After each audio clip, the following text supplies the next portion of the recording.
सांगलीमध्ये महात्मा ज्योतिबा फुले यांची 200वी जयंती संपन्न झाली।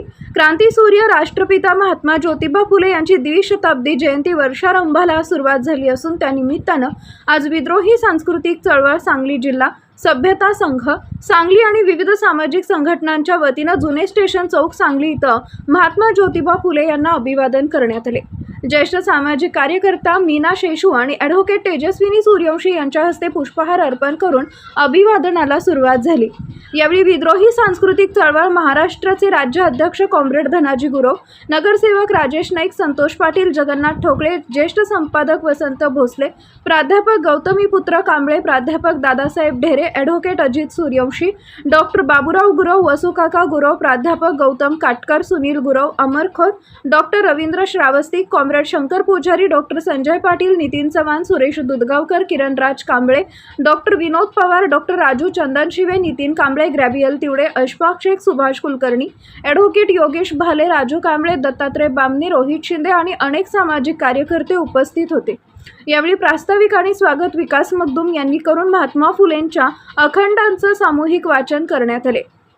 मीना शेषू यांनी महात्मा ज्योतिबा यांचे महिला सक्षमीकरणातील योगदान, स्त्री शिक्षणाचे महत्त्व आपले मनोगतात व्यक्त केले। कॉम्रेड धनाजी गुरव यांनी लोकशाही आणि संविधानाच्या विषयीच्या जाणीवा लोकांच्या मध्ये कमी होत आहेत, हे चिंताजनक आहे अशी भीती व्यक्त केली। सामाजिक गुलामगिरीतून मुक्त होण्यासाठी प्रचलित धार्मिक व्यवस्था आतापर्यंत नाकारण्यात आली होती, मात्र सध्या महात्मा फुले यांच्या विचारांच्या विरोधी कायदे सध्या तयार केले जात आहेत असं मत प्राध्यापक गौतमीपुत्र कांबळे यांनी व्यक्त केले। शेवटी राजू कांबळे यांनी आभार व्यक्त केले। दिवसभर अनेक चळवळीमधील राजकीय पक्षांचे पदाधिकारी अभिवादन करता येत होते। समाजामध्ये संविधान आणि लोकशाहीबद्दलच्या जाणीवा इतक्या राहिलेल्या नाहीत, त्यांचं महत्त्व बहुजन समाजातल्या माणसांच्या, स्त्रियांच्या लक्षात येत नाही। या द्विशताब्दी वर्षाच्या निमित्तानं महात्मा ज्योतिराव फुलेंच्या आपण त्यांचे विचार आणि भारतीय लोकशाही आणि संविधानांचे विचार हे जनतेमध्ये घेऊन जाण्यासाठी ह्या वर्षभरामध्ये मोठे कार्यक्रम संघटित करणं आवश्यक आहे।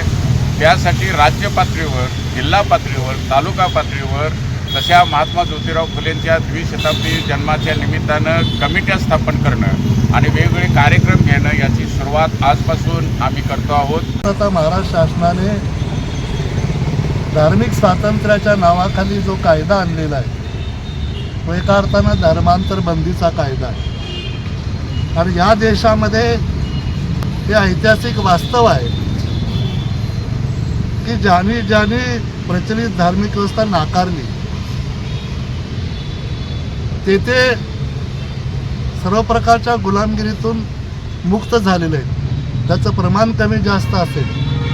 म्हणून या निमित्तानं फुले आणि बाबासाहेबांच्या जयंती संदर्भात त्यांच्या विचाराचा जागर करताना त्यांच्या विचाराच्या विरोधी जे काही कायदे होत आहेत, ते जे शूद्रांच्या स्त्रियांच्या उन्नतीच्या आड येणार आहेत, त्यांच्या विरुद्धही आपण एक सनदशील का असेना परंतु भूमिका घेण्याची गरज आहे असं मला वाटतं। हीच खऱ्या अर्थाने फुले आणि बाबासाहेबांच्या जयंतीच्या निमित्तानं त्यांना अभिवादन करेल। जय भीम।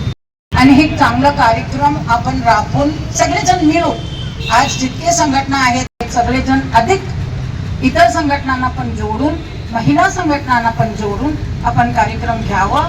तुम्ही सगळं आल्यात यासाठी आभार मानते। नमस्कार।